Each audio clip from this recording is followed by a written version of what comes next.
Happy international women's day 2026।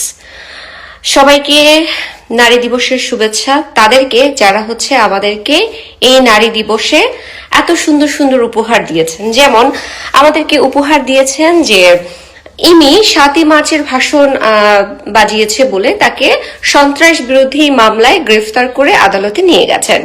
তাদেরকে স্বাগতম এবং শুভেচ্ছা। যারা ছোট্ট একটা শিশুকে ধর্ষণ করে গলা কেটে রাস্তায় ফেলে রেখে পার্কে ফেলে রেখে চলে গেছেন, তাদেরকে শুভেচ্ছা। যারা একটি বালিকাকে গণধর্ষণ করে ফেলে চলে গেছেন, নরসিংদীর ওই ঘটনাটা যারা ঘটিয়েছেন তাদেরকে নারী দিবসের শুভেচ্ছা। যারা নোয়াখালীর হাতিয়ায় যে ধর্ষণটি করেছেন সেইটার জন্য তাদেরকে শুভেচ্ছা। যারা যে নেতারা, যে রাজনৈতিক দলেরা নারীদেরকে ব্যবহার করে আজকে ক্ষমতার চূড়ায় পৌঁছে গেছেন, তাদেরকে শুভেচ্ছা। যারা নারীরা বছরের পর বছর, দিনের পর দিন আপনাদের কাছে বিচার অধিকার চাইতে চাইতে হতাশগ্রস্ত হয়ে কেউ আত্মহত্যা করেছে, কেউ মুখ বন্ধ করে ফেলেছে, কেউ বিয়ে করেছে, কেউ দেশ ছেড়ে পালিয়েছে, কেউ নীরব হয়ে গেছে, সেই সমস্ত প্রশাসন বাহিনী থেকে শুরু করে যারা বিচার করেন নাই, যারা নারীদেরকে সারাক্ষণ অবহেলা অবহেলিত করেছেন এবং তাদেরকে সারাক্ষণ নারী বলে একজন যৌন দাসী বানিয়ে রেখেছেন, তাদেরকে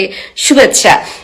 সেই সমস্ত হুজুরদেরকে শুভেচ্ছা যারা নারীদেরকে তেঁতুলের সাথে তুলনা করেছেন, সেই সমস্ত আপাদেরকে শুভেচ্ছা যারা একজন নারী হয়ে একজন নারীর পাশে দাঁড়াতে কুণ্ঠিত বোধ করেছেন, সেই সমস্ত মায়েদেরকে শুভেচ্ছা যারা আপনার নারীকে অর্থনৈতিকভাবে সচ্ছল না করে তাকে দাবিয়ে রাখার জন্য ডিপেন্ডেন্সি করেছেন একটা পুরুষের জন্য, সেই সকল মায়েদেরকে আমার নারী দিবসের শুভেচ্ছা। সেই সকল নারীদের শুভেচ্ছা যারা একজন নারী হয়ে নারীকে সারাক্ষণ বুলিং এবং ডিজিটাল লিঞ্চিং করেছেন, সেই সমস্ত সকল মানুষকে